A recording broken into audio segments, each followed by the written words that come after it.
FIB Notícias, apoio cultural, Easy Idiomas e Viagens Internacionais. Estamos de volta com o FIB Notícias. Agora eu converso com a professora Fabiola Pereira Soares. Ela que é doutora em educação e atua também na formação de professores em cursos de pós-graduação. Ela que esteve nos dias de 24 a 28 de janeiro deste ano, esteve em Cuba apresentando um trabalho sobre formação de professores e é mais um trabalho publicado internacionalmente por essa nossa professora. Bom, Fabiola, primeiramente obrigado pela sua presença aqui no nosso FIB Notícias. Obrigado pelo convite também. Bom, 4 dias em Cuba apresentando o trabalho. Já tinha ido para Cuba alguma vez? Não havia conhecido ainda, não tinha tido a oportunidade de conhecer Cuba. Foi a realização de um sonho, né? Porque dos países da América Latina, América Central, América do Norte, a gente só tem Cuba que tem um regime diferente do capitalismo, que é um regime socialista. Então, eu sou historiadora também, tinha muita curiosidade de conhecer. Bom, esse trabalho apresentado aí sobre formação de professores, que é a sua área de atuação. Você estava comentando comigo, fora das câmeras, que tem o costume de, pelo menos uma vez por ano, apresentar um trabalho em algum congresso internacional, e esse foi o de 2011, né? Isso. Esse trabalho seu, especificamente, ele é voltado para quê, né? Qual que é o Esse conteúdo? trabalho, ele começou, ele é consequência de um trabalho que já vem há muito tempo. Começou com a minha tese de doutorado, em que eu falava de formação de professores na rede municipal de Bauru. Dessa tese de doutorado eu comecei a trabalhar com troca de experiência entre professores e depois, um pouco mais adiante, atuando na pós-graduação com a disciplina didática do ensino superior, eu comecei a usar dessa experiência para as minhas aulas de didática. Então, esse trabalho relata exatamente isso, relata como é que se pode utilizar experiências de outras modalidades de ensino para formar professores. Essa é a ideia. Aí estaríamos falando de quais modalidades? Vamos pegar um exemplo prático dessa... Por exemplo, eu uso da minha experiência do ensino fundamental, do ensino médio, para construir um conhecimento, né, que todo professor constrói durante a sua vida, né, de trabalho, e uso essa experiência quando eu estou formando professores de ensino superior na pós-graduação. Né? Então, o relato das experiências positivas, das negativas também, né? A forma como se portar, principalmente as atividades utilizadas com alunos que, de repente, não têm uma especificidade para determinada modalidade, né? E a gente pode trazer e acrescentar para a aula de formação dos professores de ensino superior.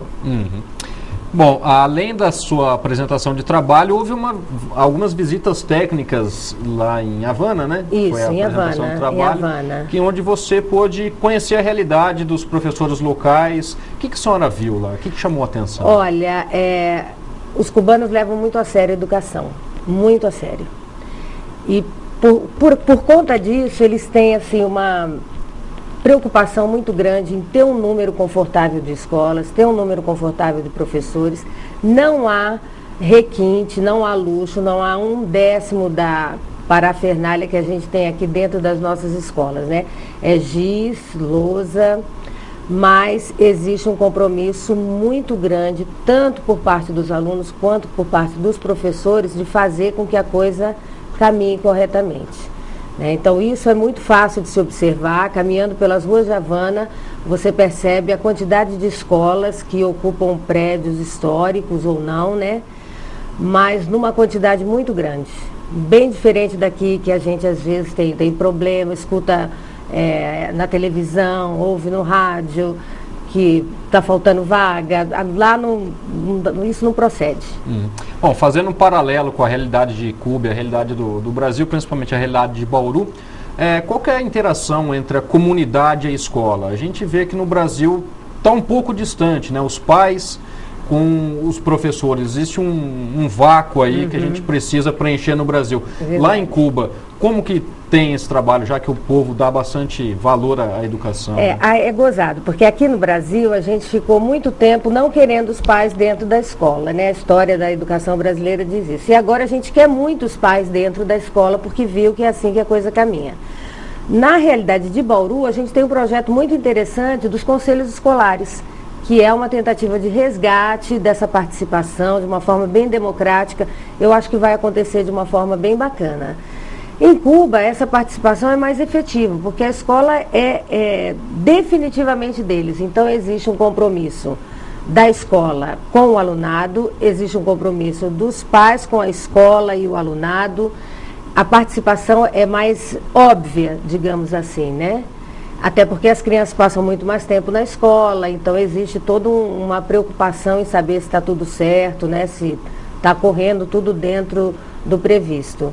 Mas aqui na realidade de Bauru, eu vejo que a gente tem possibilidade de melhorar muito essa participação dos pais na escola a partir desse projeto, principalmente na rede municipal, né? Que é onde eu trabalho hoje, dos conselhos escolares sendo eleitos de uma forma bem democrática e bem participativa. Olha, eu tenho um amigo que é professor da aula de geografia, ele sempre diz que é preciso fazer uma diferenciação, que a escola é um local de educação do conhecimento. A educação comportamental deve vir de casa. Que essa é uma briga também que a gente vê nos jornais, professores lidando com alunos problemáticos, que ele traz esse problema de casa. Lá é diferente ou é a mesma coisa? A percepção deles com relação a esse tema é parecida com a nossa ou não? Olha, isso não dá para a gente observar em 4 dias, né? E aí, quando você vai fazer uma visita, é claro que as pessoas querem mostrar o que tem de mais bonito na casa, né? Não dá para você perceber. Mas eu acredito que a rigidez da educação lá seja um pouco maior do que a que a gente tem aqui nos dias de hoje, né? E com relação a isso de a escola é só para conhecimento, o Congresso tratava muito de valores também, né? Tinha uma sessão inteira voltada para a aquisição de valores. Porque hoje, se a gente pensar bem, a criança fica às vezes mais tempo na escola do que com os pais. Então a escola deixou de ser só um local de conhecimento, e ela é hoje, acima de tudo, um local de socialização. Né? Então, a gente tem os alunos portadores de necessidades especiais dentro da escola, a gente tem crianças de todas as classes sociais atendidas quase que integralmente pelo poder público. Então, nós temos uma escola bem democrática aqui, assim como é lá. Né? Mas aqui a gente sabe que esses problemas existem, sabe das queixas dos professores, né? Com uma frequência até assustadora. Né? Tem visto algumas coisas que são constatadas como aberrações mesmo, né? Mas lá eu acho que é mais rígido, o ensino é mais... O comportamento dos alunos me pareceu mais formal, digamos assim, do que dos alunos daqui. Mesmo eles enfrentando uma realidade financeira bem complicada. Mesmo eles enfrentando uma realidade justa, né, digamos assim, né? Não há desperdício, né?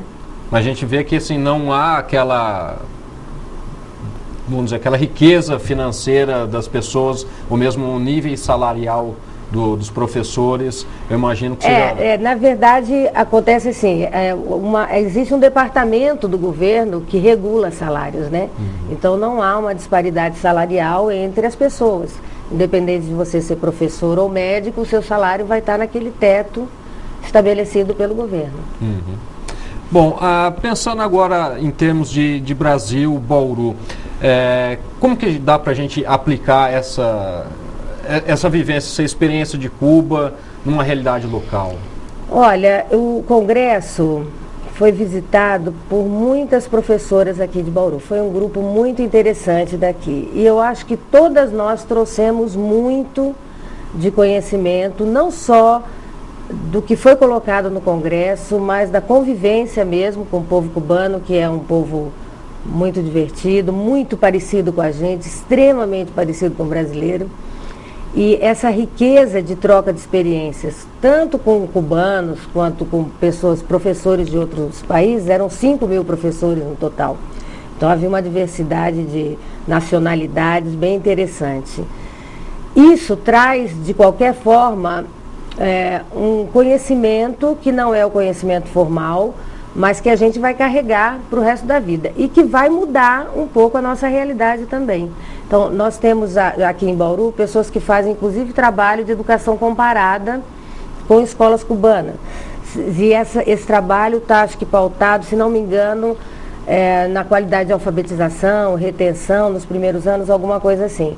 Então, o intercâmbio de informação, ele não precisa ser só presencial, acontecer durante esse congresso e mudar alguma coisa aqui. Mas manter relações é fundamental para a gente aprender com o que deu certo lá, trazer para cá, levar o que deu certo aqui para lá.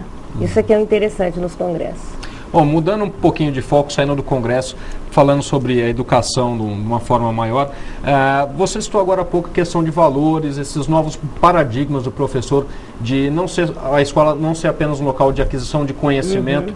Hoje a gente tem um tema que está sendo discutido e às vezes até banalizado, que é o bullying. Isso. Como fazer, né, nesse tempo de novos valores, novos paradigmas, uma sociedade em constante mutação?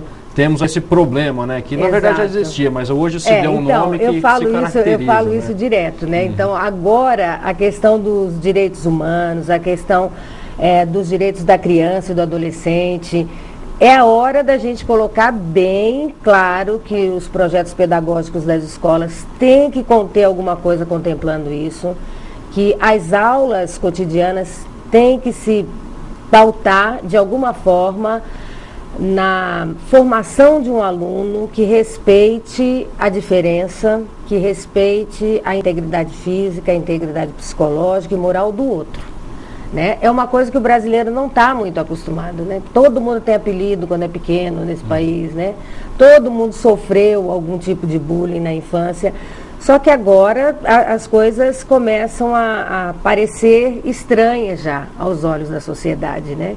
Então, quando isso acontece, é sinal de que o comportamento está mudando. E se está mudando, a escola tem que correr atrás de ser o precursor, inclusive, nessa modificação. Né? Então, eu acho que toda escola tem que ter no seu projeto político-pedagógico algum item, e nos planejamentos, algum item também que contemple a inibição desse tipo de prática. Bom, para encerrar a sua participação aqui, professora, eu gostaria que você, voltando ao tema, né, do Congresso lá em Cuba, destacasse algum ponto que você conheceu no Congresso sobre a educação de Cuba e que tenha chamado sua atenção mais. O que mais me chamou a atenção não foi nenhuma visita técnica. O que me chamou a atenção foi uma visita que eu fiz ao Aquário de Havana. E no momento em que eu estava lá, chegava uma classe de educação especial. E havia uma professora para cada aluno. E eu me dirigi a uma delas e perguntei se era assim mesmo, né? Se cada aluno tinha sua professora. E ela disse que as mães, quando deixam uma criança portadora de um tipo de necessidade na escola, que é período integral, elas esperam que ele seja cuidado como se fosse por ela. Então, essas crianças precisam, para adquirir algum tipo de autonomia, de um cuidado muito especial e muito presente. E a educação especial em Cuba tem essa proposta de deixar um professor com um aluno. Eu achei isso muito bonito, achei isso muito generoso, inclusive, né? Mas muito bonito, porque se cria um vínculo afetivo entre professor e aluno que você não consegue quando você tem um número maior, né? Bom, professora, já estamos aqui no meio do ano 2011, já começou a preparar o próximo artigo internacional? Ai, olha, escrito já está, eu só não sei para onde eu vou, mas escrito já está. Tem algumas propostas e alguns congressos acontecendo. Quem é professor, ainda mais professor de ensino superior, recebe sempre, né, indicações de congressos em que você pode participar, que tenham a ver, mas você tem que esperar o congresso certo, que tenha a ver com o seu tema, né, de pesquisa e que você saiba que vai te acrescentar alguma coisa. Tá certo. Conversei com a professora, a doutora Fabíola Pereira Soares, que dá aula aqui nos cursos de pós-graduação da FIB, entre outros cursos também. Professora, meus parabéns pelo trabalho. Obrigada. E novamente obrigado pela sua presença aqui no FIB Notícias. Muito obrigada. E depois do intervalo a gente volta com mais, não saia daí.